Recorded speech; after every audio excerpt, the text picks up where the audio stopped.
Boa tarde, obrigado por terem vindo. Em primeiro lugar, agradecer à Helena o convite para estar aqui presente,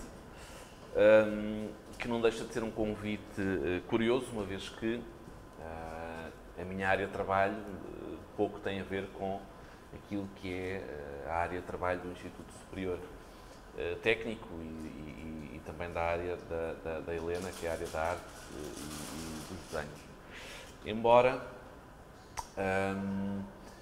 no meu percurso científico eu tenha vindo também a trabalhar estas questões da articulação entre a etnografia, a antropologia e as artes, e nomeadamente as artes visuais.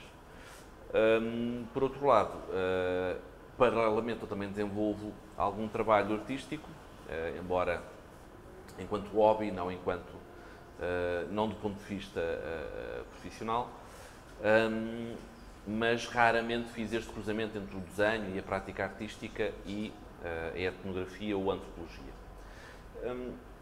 E na sequência do convite que a Helena me fez, eu julguei que o mais interessante seria trazer aqui uma apresentação muito sumária e introdutória, não é? Até porque o vosso contexto não é propriamente o contexto das ciências sociais e da antropologia, e portanto aquilo que eu poderia trazer aqui seria sempre algo de natureza mais introdutória, mas uma reflexão sobre aquilo que ou que são os diálogos possíveis entre o desenho e a etnografia. E, para começar, uma vez que eu julgo que não estão propriamente familiarizados com estes termos, com estes conceitos, eu julgo que era importante, desde logo, definir, contextualizar o que é isso de etnografia. A etnografia é, na verdade, uma abordagem epistemológica em ciências sociais. É a base da prática antropológica, da disciplina antropológica, mas é usada também noutras disciplinas académicas, nomeadamente na sociologia, mas cada vez mais também noutro tipo de áreas científicas e disciplinares, como seja também a área das artes, que cada vez mais utiliza a etnografia. Mas se é uma abordagem epistemológica, não deixa de ser também uma metodologia de pesquisa, ou seja, se eu vou desenvolver uma pesquisa em ciências sociais, eu posso optar por este método, que é um método que se caracteriza por quê? Em primeiro lugar, por aquilo que nós definimos como trabalho de terreno prolongado. Não é? Nós falamos de imersão no terreno. Isto quer dizer o quê? Que se eu vou estudar, eu posso falar do meu campo de pesquisa, de doutoramento, que foi o grafite, aquilo que eu faço é ir para o terreno e contactar com as pessoas que fazem grafite. É necessário aqui estar próximo das pessoas, esta é uma base central de toda a pesquisa de natureza etnográfica, e daí que eu tenho colocado ali como um elemento central da etnografia a observação. E a observação pode ser observação participante ou não participante, ou seja, quando vou para o terreno eu vou observar. E o que é que eu vou observar? Eu vou observar tudo aquilo que me rodeia, que pode passar por uma observação do ambiente material, não é? Da cultura material, dos artefactos, de uma série de situações. Imaginemos, estou a trabalhar sobre grafite, eu vou para o terreno, eu vou observar aquilo que são os murais pintados, não é? O que é que existe nos murais, que tipo de conteúdos é que existem lá, que tipo de expressões é que existem, onde é que aqueles que fazem grafite pintam, onde é que não pintam, porque é que fazem este tipo de escolhas. Portanto, isto é aquilo que nós temos de definir como uma observação não participante. Por outro lado, há também a observação participante. E participante quer dizer o quê? Precisamente que nós participamos nas atividades daqueles com quem estamos a trabalhar. Neste caso, se eu estiver a trabalhar com alguém que faz grafite ou faz murais, eu de alguma forma participo destas atividades. Não é? Participo, seja pintando, seja ajudando num conjunto de situações, ou seja, participando ativamente naquilo que são um conjunto de processos sociais. Portanto, nós temos aqui, por um lado, este trabalho de imersão no terreno, não é? Conhecer as pessoas, estar com as pessoas, falar com as pessoas, ajudar as pessoas naquilo que for necessário relativamente a um conjunto de de práticas e de situações, observar aquilo que acontece ao nosso redor, e para o fazer nós utilizamos um conjunto de métodos de recolha de informação. Não é? Nós podemos fazer entrevistas às pessoas, não é? Entrevistas podem passar por entrevistas informais em que falamos com as pessoas sobre um conjunto de matérias, até entrevistas mais formais que são gravadas e que depois serão transcritas e analisadas. Mas pode passar também pela fotografia, não é? Eu estou no terreno e vou fotografando aquilo que está a acontecer em meu redor, pelos vídeos que eu posso ir produzindo também, e por aquilo que é um elemento central do trabalho etnográfico, é o diário de campo. Não é? E este diário de campo é o quê? É muito semelhante àquilo que são os diários tradicionais, em que nós vamos tomando notas sobre o nosso dia-a-dia no terreno. Não é? Quem conhecemos, porque é que conhecemos, que relação é que tem com outras pessoas, o que é que nos disse, o que é que não nos disse, a nossa reflexão em torno de uma série de episódios que poderão ter acontecido.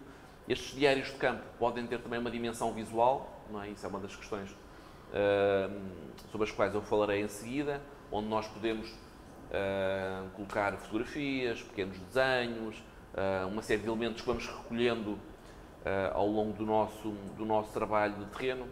Este diário de campo é central depois para a nossa análise posterior. Não é? Portanto, quando nós estamos no terreno, nós vamos recolhendo um conjunto de informações que depois serão analisadas posteriormente quando tivermos que redigir um trabalho, uma tese, o que quer que seja. E, portanto, eu gostaria de fazer esta passagem da questão da etnografia para o uso da imagem no trabalho de terreno. Não é? E algumas destas imagens remetem precisamente para esta conexão entre a imagem e as metodologias visuais e o trabalho de terreno. Vocês têm alguns exemplos aqui destes diários de campo, não é? Com anotações, com fotografias, com um mapa desenhado. Tem ali uma série de instrumentos que podem ser utilizados no trabalho de campo, não é? Para filmar, para fotografar, para fazer entrevistas. E, portanto, a questão que se coloca é porque é que nós devemos ou podemos utilizar a imagem no trabalho de campo etnográfico. Porque a questão da visualidade é muito importante, não é? Nós usamos os sentidos para nos guiarmos no mundo e a visão é um órgão sensorial muito poderoso, não é? Um dos que mais informação nos fornece. E, portanto, não é por acaso que nós falamos de observação na etnografia. E ao longo da nossa vida nós vamos apercebendo do papel que a visão tem, da informação que nos transmite e da forma como nós nos guiamos no mundo através da visão. E, portanto, nós classificamos e descodificamos a realidade do ponto de vista visual, recorrendo à visão, não é? Mas também comunicamos visualmente. Não é? Comunicamos visualmente a partir do momento em que usamos o corpo para comunicar, através das roupas que usamos, mas através de um conjunto de outras linguagens e de códigos visuais. Não é? Quando tiramos fotografias e as colocamos no Instagram ou no Facebook, enviamos a um amigo quando comentamos estas fotografias, e, portanto, a dimensão visual é muito importante. E, independentemente daquilo que é o nosso objeto de estudo, nós estamos rodeados de imagens e a realidade é observada visualmente e pode ser descrita, pode ser narrada, pode ser analisada do ponto de vista visual. E, portanto, é importante esse registro visual, seja através da fotografia, seja através do vídeo, seja através de desenhos. Temos aqui vários exemplos de diferentes trabalhos em que eu estive envolvido, onde era importante registar visualmente aquilo que se passava à minha volta. E não só no ambiente material, no espaço físico, no espaço da cidade, mas também na forma como as pessoas usam o espaço físico, na forma como moldam o seu corpo, como comunicam através do corpo, das vestimentas que usam, da forma como ocupam o espaço urbano. Ou seja, aqui sempre um conjunto de informações que nos são transmitidas do ponto de vista visual e que podem ser discutidas desse ponto de vista. E, portanto, esta relação entre a etnografia E a imagem já é antiga, não é nada recente, apesar de nós hoje vivemos rodeados de tecnologias visuais. E, portanto, desde a invenção da fotografia, em 1837-39, e mais tarde do cinematógrafo, que estas tecnologias são usadas pela ciência. E porquê? Porque eram poderosos auxiliares de exploração científica do mundo.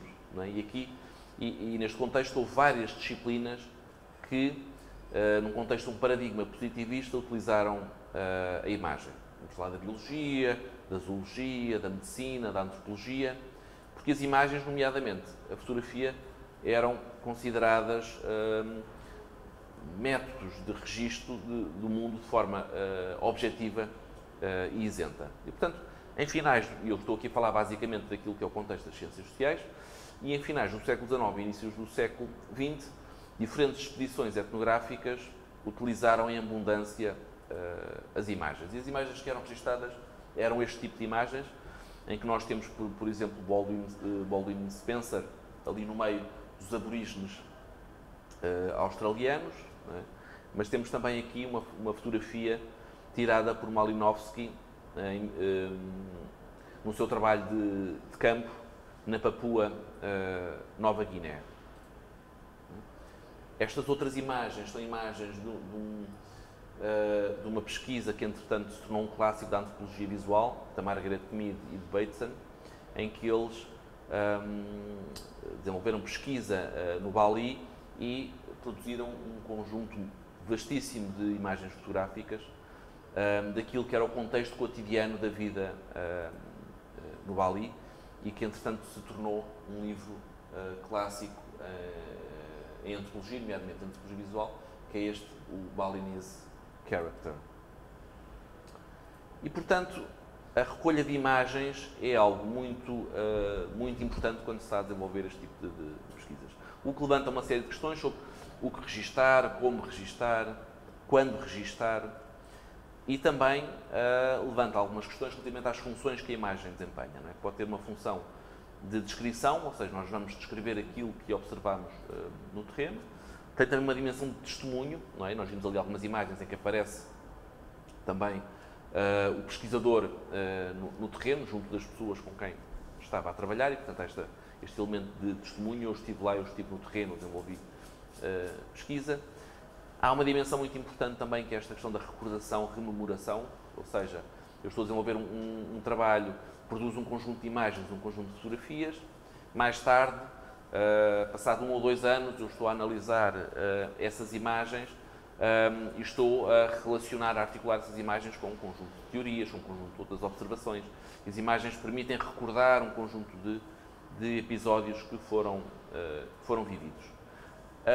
Tem um papel também de demonstração, não é? De demonstração de uma teoria, de um conjunto de hipóteses que nós colocamos, e também de documentação ou arquivo. Não é? Estou a desenvolver um projeto durante X tempo no terreno, vou recolhendo um conjunto de imagens que depois farão parte do meu arquivo visual, do arquivo documental que vai sendo produzido.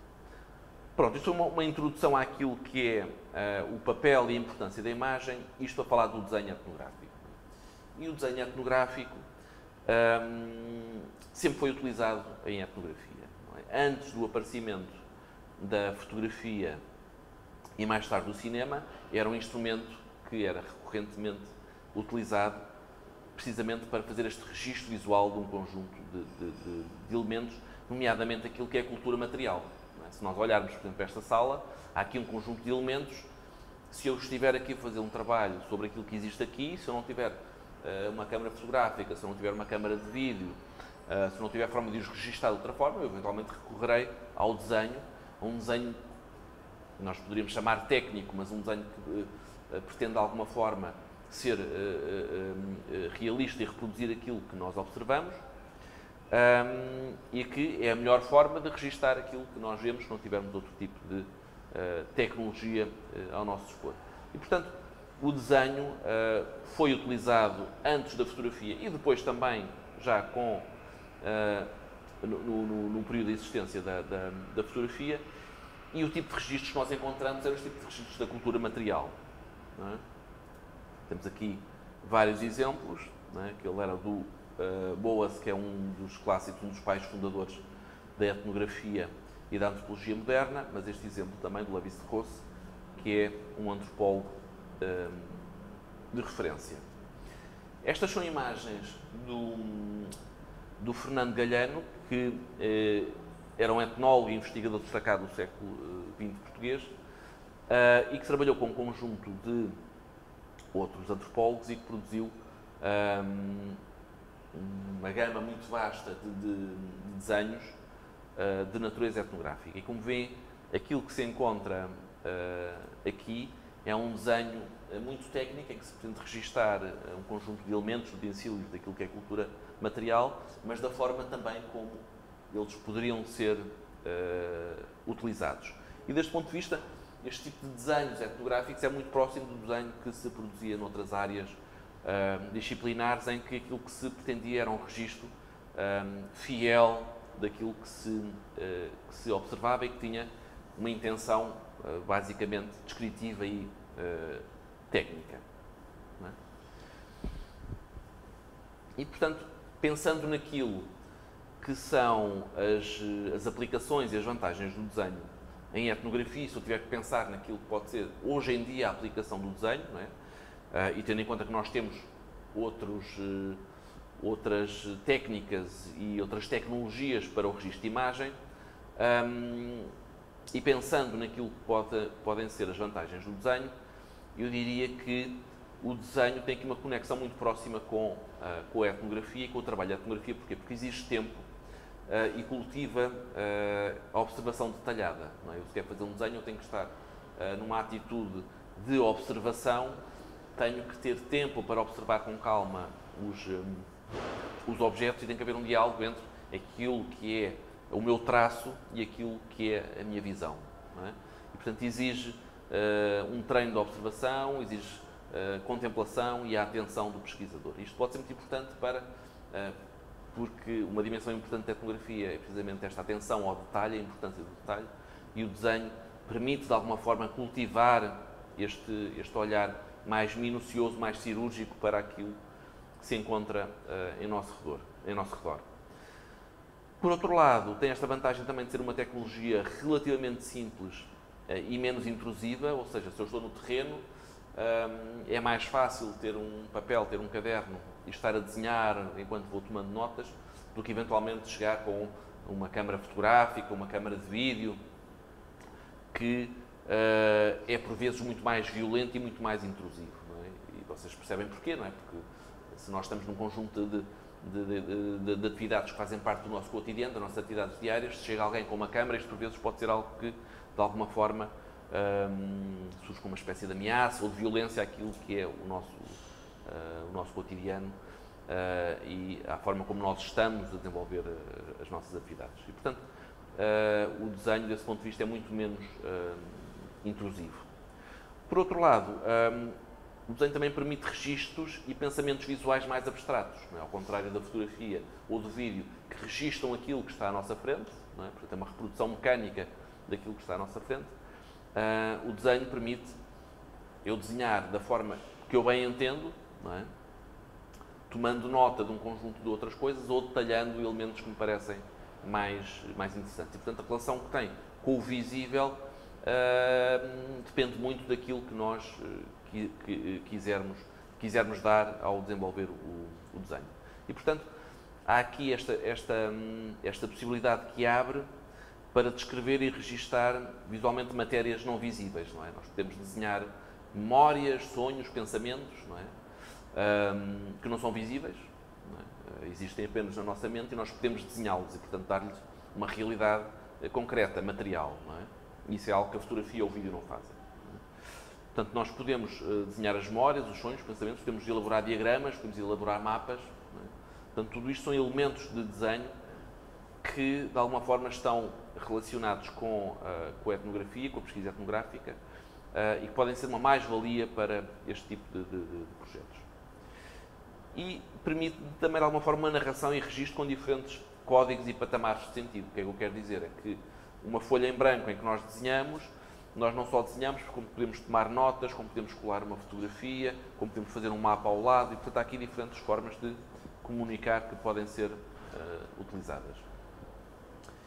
E eu vou trazer aqui alguns exemplos de alguns trabalhos que entanto se tornaram, eu não direi clássicos, mas registros muito importantes da etnografia, da relação entre a etnografia e o desenho, que é este trabalho do Manuel João Ramos, que é um antropólogo, e são desenhos que o Manuel João Ramos fez no âmbito de uma pesquisa desenvolvida por Ana Afonso, em que pura e simplesmente ele ia desenhando aquilo que eram memórias e narrativas das pessoas. Não é? Portanto, as pessoas falavam de um conjunto de episódios, da forma como viviam o cotidiano há anos ou há décadas atrás, e não havendo registro visual, ele ia desenhando aquilo que as pessoas iam contando. Não é? E isto está publicado neste livro, que se encontra aqui a referência. Mais uma vez, isto eram histórias que as pessoas contavam, neste caso, a atravessarem o rio, utilizando uma boia, que era uma caixa de gasolina ou algo deste género. Não é? E, portanto, consoante as pessoas iam contando, iam narrando estas situações, estas experiências pelas quais passaram, ele produziu um registro visual. Nós temos aqui outros exemplos. Eu não sei se nós temos internet aqui. Calhar não. Pronto, então eu vou passar à frente. Mas isto só para estas referências são de 2 ensaios visuais que foram publicados na revista Cadernos de Arte e Antropologia, precisamente num dossiê sobre desenho. E são 2 exemplos que são interessantes também destes novos registros que fazem a ponte entre a etnografia e o desenho. Depois há também aquilo que eu poderia denominar como uma prática artística que é inspirada pela etnografia, não é? Ou seja, desenho e ilustração que partem da etnografia e da experiência etnográfica para uma prática artística. E aqui também há várias questões que podem ser discutidas, como seja os trabalhos artísticos que se inspiram num trabalho de terreno etnográfico, ou seja, eu estou no terreno a observar, estou no terreno a falar com as pessoas, a conhecer uma cultura nova, e isto dá-me um conjunto de insights e de experiências que me permitem depois produzir esculturas, desenhar, pintar, o que quer que seja, não é? Mas há também a inspiração que surge das chamadas peças etnográficas, não é? Que são artefactos, obras produzidas noutros contextos culturais e que para nós são, por vezes, desconhecidos e que podem inspirar o nosso trabalho. Portanto, há esta questão da permanência no terreno, há aqui a questão também das abordagens colaborativas que podem surgir do contacto com outras pessoas, com outras culturas, não é? Que têm novas formas de olhar, não é? E novas formas de produzir, e formas diferentes de produzir obras estéticas. Não é? E por isso é que em diferentes culturas nós temos diferentes formas de representar visualmente, nós temos diferentes técnicas, diferentes tecnologias, diferentes expressões plásticas. E isto pode, de alguma forma, ser bastante útil também para o trabalho artístico que desenvolvemos. Para terminar, eu gostaria de trazer apenas aqui um livro que é, para mim, uma referência, que é, mais uma vez, do Manuel João Ramos, que é o antropólogo que tinha produzido também aqueles desenhos que mostrei há pouco, e ele tem este livro, que é Histórias Etíopes, que se assemelha, na verdade, a um diário gráfico, uma banda desenhada, e que é inspirado no seu trabalho etnográfico, antropológico na Etiópia. Portanto, todo este trabalho é baseado naquilo que foram um conjunto de episódios de experiências que teve lá, e portanto ele vai narrando não só a sua experiência enquanto etnógrafo, mas também um conjunto de elementos que fazem parte das culturas locais. E, portanto, para quem tiver interesse, eu aconselho vivamente a consulta deste livro, que é, do meu ponto de vista, uma referência quando se fala desta articulação entre a etnografia e a antropologia.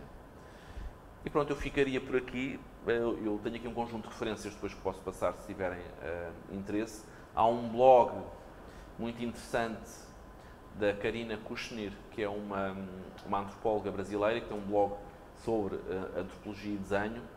Aliás, algumas das imagens que aqui estão foram precisamente retiradas deste blog.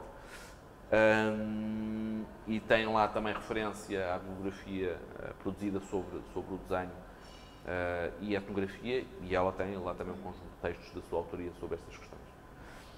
E pronto, eu ficaria por aqui.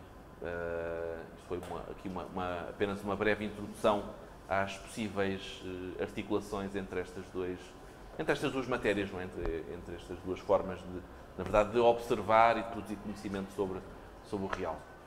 Obrigado.